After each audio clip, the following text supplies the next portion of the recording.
Good morning friends, welcome to our YouTube channel learns with Kundan. आज हम लोग UGC NET June 2024 teaching aptitude का top 20 MCQ लेकर आए हैं। तो चलिए स्टार्ट करते हैं। क्वेश्चन 1 आपके स्क्रीन पे है, आप क्वेश्चन को ध्यान से पढ़िए और करेक्ट ऑप्शन को चूज कीजिए। क्वेश्चन बोलता है which of the following is a primary focus on the of the memory level of teaching। Teaching के मेमोरी लेवल का प्राइमरी फोकस क्या है? निम्नलिखित में से कौन शिक्षण के स्मृति स्तर का प्राथमिक केंद्र है?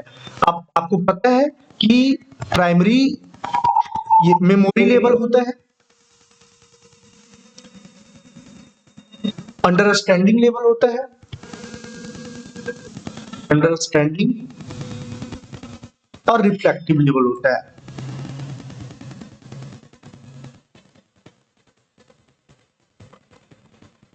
रिफ्लेक्टिव लेवल होता है। तो ये मेमोरी लेवल का प्राइमरी फंक्शन, प्राइमरी फोकस क्या है, ये पूछा जा रहा है कि क्या अंडरस्टैंडिंग कॉन्सेप्ट होगा।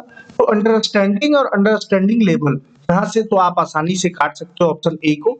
मेमोराइजिंग फैक्ट, मेमोरी लेवल में फैक्ट को क्या करते हैं हम लोग, लर्न करते हैं, तथ्यों को याद करते हैं, जो इनिशियल लेवल पे स्टार्ट होता है। ये यानी कि जब हम लोग पढ़ते हैं, जो बच्चा लोगों को पढ़ाया जाता है, जैसे ए फॉर एप्पल होता है, तो इसको हम लोग मेमोराइज करवा रहे हैं, लर्न करवा रहे हैं, तो ये मेमोरी लेवल में आता है। ठीक है, तो आप समझ गए होंगे क्वेश्चन नंबर 1 का आंसर कि क्वेश्चन नंबर 1 का ऑप्शन बी जो है वो करेक्ट है, और ये आपका स्क्रीन पे रहा option B, memorising fact.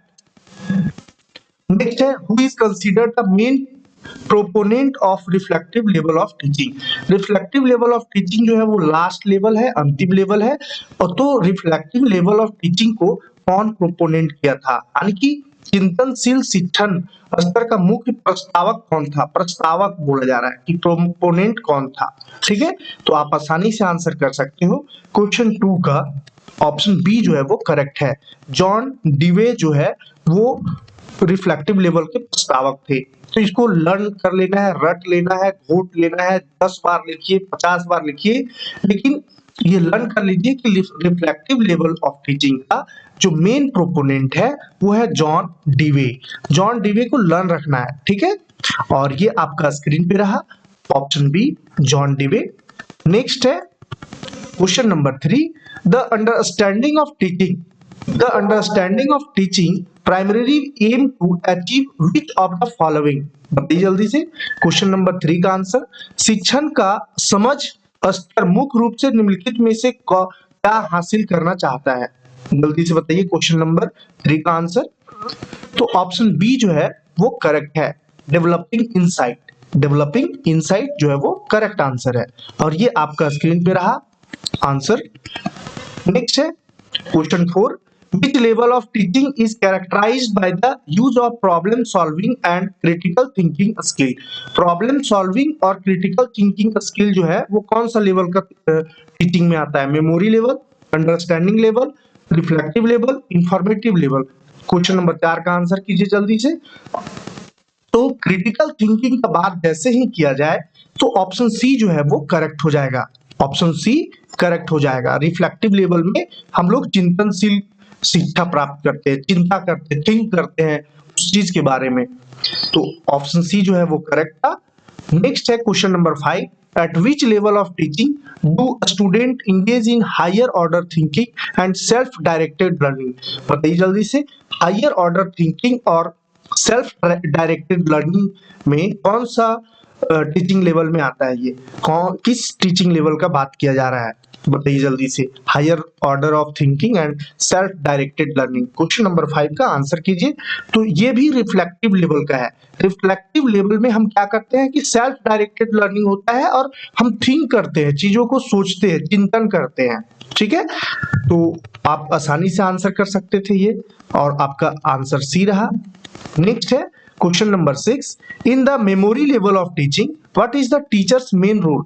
Memory level of teaching में टीचर का मेन रोल क्या होता है? इंपॉर्टेंट क्वेश्चन है, जल्दी से बताइए कि टीचर क्या करता है मेमोरी लेवल ऑफ टीचिंग में। क्वेश्चन नंबर 6 का आंसर कीजिए सभी को। तो इंफॉर्मेशन प्रोवाइडर होता है, ये क्या करता है? इंफॉर्मेशन को प्रोवाइड करता है। सूचना प्रदाता होता है। ऑप्शन डी जो है वो करेक्ट है। नेक्स्ट है question number 7, the reflective level of teaching. अब रिफ्लेक्टिव लेवल जो अंतिम लेवल है, often involve which type of activity, drill and practice, group discussion, multi choice quizzes और कॉपिंग नोट्स। क्या करता है जल्दी से बताइए। क्वेश्चन नंबर 7 का आंसर कीजिए। बहुत ही आसान क्वेश्चन है, क्योंकि रिफ्लेक्टिव लेवल में हम थिंक करते हैं, चीजों को चिंतन करते हैं, विचार करते हैं, तो ऑप्शन बी जो है वो करेक्ट है। ऑप्शन बी करेक्ट है आपका, और ये आपका स्क्रीन पे रहा ऑप्शन बी। नेक्स्ट है question number 8, which of the following best describe the understanding level of teaching. बताइए जल्दी से क्वेश्चन 8 का आंसर कि निम्नलिखित में से कौन शिक्षण के समझ स्तर का सबसे अच्छा वर्णन करता है। जल्दी से क्वेश्चन नंबर 8 का आंसर कीजिए। तो आपको पता है क्वेश्चन नंबर 8 का ऑप्शन बी जो है वो करेक्ट है। Encourage concept formation and generalisation जो है वो करेक्ट है। अवधारणा निर्माण और सामान्यीकरण को प्रोत्साहित करता है। ऑप्शन बी जो है वो करेक्ट है। Next question number 9, what type of assessment is most suitable for the reflective level of teaching. जल्दी से बताइए कि किस टाइप का जो असेसमेंट होता है चिंतनशील शिक्षण में, किस स्तर का के लिए किस प्रकार का मूल्यांकन सबसे उपयुक्त होता है। चिंतनशील का बात किया जा रहा है, बताइए जल्दी से। रिफ्लेक्टिव लेवल का बात किया जा रहा है क्वेश्चन नंबर 9 का। तो क्वेश्चन नंबर 9 में एसे राइटिंग, चिंतनशील एसे राइटिंग जो है वो करेक्ट आंसर होगा, और ये आपका स्क्रीन पे रहा एसे राइटिंग। नेक्स्ट है question number 10, at which level of teaching is feedback from the learner most critical to adjust teaching strategy. बताइए जल्दी से कि शिक्षण के किस स्तर पर शिक्षण रणनीतियों को समायोजित करने के लिए शिक्षार्थी के फीडबैक्स सबसे महत्वपूर्ण होते हैं। जल्दी से बताइए। यानी कि जो स्टूडेंट का फीडबैक जो है वो बहुत इंपॉर्टेंट रोल प्ले करता है। क्वेश्चन नंबर 10 का आंसर कीजिए। तो रिफ्लेक्टिव लेवल में आता है ये ऑप्शन सी जो है वो करेक्ट है, और ये आपका स्क्रीन पे रहा ऑप्शन सी। नेक्स्ट है question number 11, which of the following is fundamental characteristic of reflective teaching। बताइए जल्दी से कि रिफ्लेक्ट फंडामेंटल कैरेक्टरिस्टिक बताना पूछा जा रहा है इफेक्टिव टीचिंग का। इफेक्टिव टीचिंग का फंडामेंटल कैरेक्टरिस्टिक क्या है। जल्दी से क्वेश्चन नंबर 11 का आंसर कीजिए। तो आपको पता है कि facilitating active learning, option C जो है वो करेक्ट है। ऑप्शन सी करेक्ट है, और ये आपका स्क्रीन पे रहा ऑप्शन सी। नेक्स्ट है what is the primary role. Primary role पूछा जा रहा है teacher in student centre classroom. Student centre classroom में टीचर का प्राइमरी रोल क्या होता है। जल्दी से क्वेश्चन नंबर 12 का आंसर कीजिए। तो आपको पता है कि टीचर जो है वो फैसिलिटेटर ऑफ लर्निंग होता है। ऑप्शन डी जो है वो करेक्ट है। ऑप्शन डी करेक्ट है। और नेक्स्ट आपका question 13, which characteristic is essential for maintaining a positive learning environment. कौन सा कैरेक्टरिस्टिक इसेंशियल है, जरूरी है पॉजिटिव लर्निंग एनवायरनमेंट को मेंटेन करने में। बताइए जल्दी से। सकारात्मक शिक्षण वातावरण बनाए रखने के लिए कौन सी विशेषता आवश्यक है। जल्दी से क्वेश्चन नंबर 13 का आंसर कीजिए। तो ऑप्शन बी जो है वो करेक्ट है, क्लियर कम्युनिकेशन। क्या है, स्पष्ट संचार जो है वो करेक्ट है। ऑप्शन बी जो है वो करेक्ट है। नेक्स्ट है reflective practice in teaching involve. Question number 14 का आंसर कीजिए। तो ऑप्शन बी जो है वो करेक्ट है, analysing and improving teaching method, शिक्षण विधियों और विश्लेषण और सुधार करना, है ना। शिक्षण विधियों में विश्लेषण और सुधार करना, ऑप्शन बी जो है वो करेक्ट है। नेक्स्ट है question number 15, which of the following is a basic requirement for effective teaching. बताइए जल्दी से। प्रभावी शिक्षण के लिए निम्नलिखित में से कौन सी एक बुनियादी आवश्यकता है। क्वेश्चन नंबर 15 का आंसर कीजिए। तो ऑप्शन बी जो है वो करेक्ट है, कॉम्प्रिहेंसिव लेसन प्लानिंग, और ये आपका स्क्रीन पे रहा कॉम्प्रिहेंसिव लेसन प्लानिंग जो करेक्ट आंसर है। Question number 16, incorporating diverse instructional strategy is important because. बताइए जल्दी से कि विविध अनुदेशात्मक रणनीतियों को शामिल करना एक महत्वपूर्ण है क्योंकि। बताइए जल्दी से क्वेश्चन नंबर 16 का आंसर। तो ऑप्शन बी जो है, क्योंकि it addresses varied learning style and needs. Option B जो है वो करेक्ट है, और ये आपका स्क्रीन पे रहा option B. Next question number 17, a characteristic of constructive feedback is that, बताइए जल्दी से, रचनात्मक प्रतिक्रिया की एक विशेषता यह है कि, बताइए जल्दी से, general and non specific. Question number 17 का आंसर कीजिए, timely and specific, option C जो है करेक्ट है, timely and specific, option C correct है। नेक्स्ट आपका question number 18, which of the following best describe differentiated instruction, question number 18 का answer कीजिए, option C जो है वो करेक्ट है, ऑप्शन सी करेक्ट है और ये आपका आंसर रहा, tailoring instruction to meet individual needs.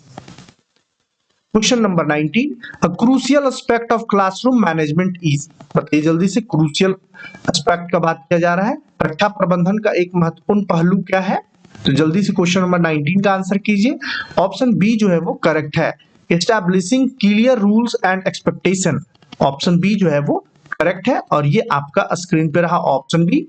Next है question number 20, one basic requirement for continuous professional development in teaching is, शिक्षण में निरंतर व्यावसायिक विकास के लिए एक बुनियादी आवश्यकता है, बताइए जल्दी से क्वेश्चन नंबर 20 का, तो ऑप्शन बी जो है वो करेक्ट है, engaging in life long learning and self improvement is a correct answer, option B जो है वो करेक्ट है, ये आपका स्क्रीन पे रहा। आजीवन सीखने और आत्म सुधार में संलग्न होना ये प्राइमरी फोकस होता है, कंटिन्यूअस प्रोफेशनल डेवलपमेंट का एक बेसिक रिक्वायरमेंट है।